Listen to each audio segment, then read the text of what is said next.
Mummy जी, अपना हक मांग रही हूँ, कोई भीख नहीं। रेवती को समझ आ गया उसे अब क्या करना है। उसने लिस्ट बनाई और पापा जी को जाकर दे दिया और कमरे में आकर अपनी बेटी सुभी के साथ खेलने लगी और साथ ही इंतज़ार करने लगी कि कब सासू जी के गुस्से का बम उसके ऊपर गिरेगा। लेकिन आज रेवती ने अच्छे से बॉम्ब प्रूफ जैकेट मतलब अपनी हिम्मत को पहन लिया था। उसने सोच लिया था कि आज और अभी सारा किस्सा ख़त्म करके ही रहेगी। 10 मिनट ही बीते थे कि सासू जी नैना देवी कमरे में साड़ी का पल्लू कमर में खोंचती हुई गुस्से से घुसी। बहू, शर्म लिहाज क्या चूल्हे में झोंक दिया? यह क्या लिस्ट पकड़ा कर आई हो अपने ससुर जी को? क्यों मम्मी जी, लिस्ट बहुत लंबी हो गई क्या? अरे मम्मी जी, सामान और भी मंगवाना है, लेकिन सोचा कि अगली बार की लिस्ट में लिख दूंगी। रेवती ने भी बड़ी ही मासूमियत से कहा। दिमाग खराब हो गया है क्या?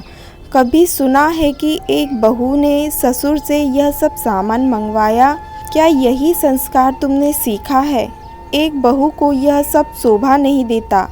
अरे, ये सामान तुम खुद मंगवा सकती थी, या तुम मुझसे कहती मैं मंगवा देती, या फिर रिंकी ननंद ला देती। नैना देवी का पारा चढ़ता ही जा रहा था। मम्मी जी, आप शायद भूल रही हैं कि मैंने आपसे 2 दिन पहले ही कहा था कि मुझे कुछ ज़रूरी सामान मंगवाना है, तो आपने ही तो कहा था कि संडे को तुम्हारे पापा जी बाजार जाएंगे तो ले आएंगे। अभी मेरे पास पैसे नहीं हैं और मैं खुद कैसे मंगवा सकती हूँ, जबकि आपके बेटे ने मुझे आपके ही कहने पर 1 रुपया भी नहीं दिया।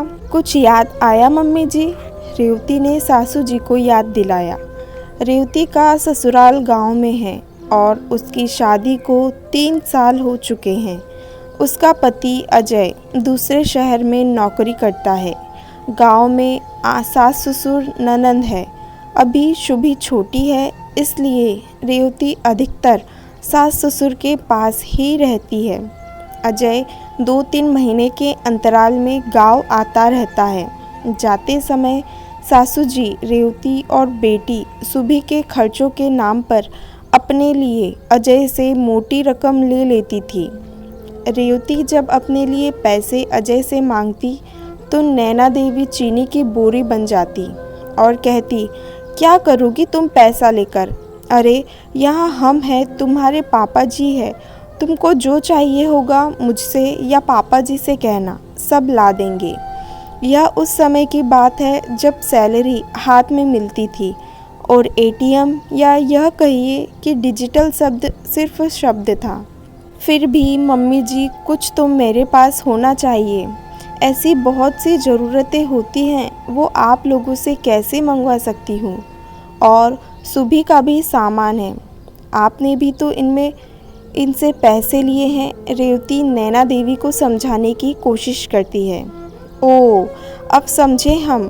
तुमको इस बात से जलन हो रही है कि मेरे बेटे ने अपनी सैलरी मुझे दे दी। और फिर नैना देवी का इमोशनल नौटंकी चालू हो गया। देखा बेटा, मैं तुमसे कह रही थी कि बहू और रिंकी में कोई फ़र्क नहीं करती, लेकिन तुम्हारी बीबी मुझे माँ नहीं समझती।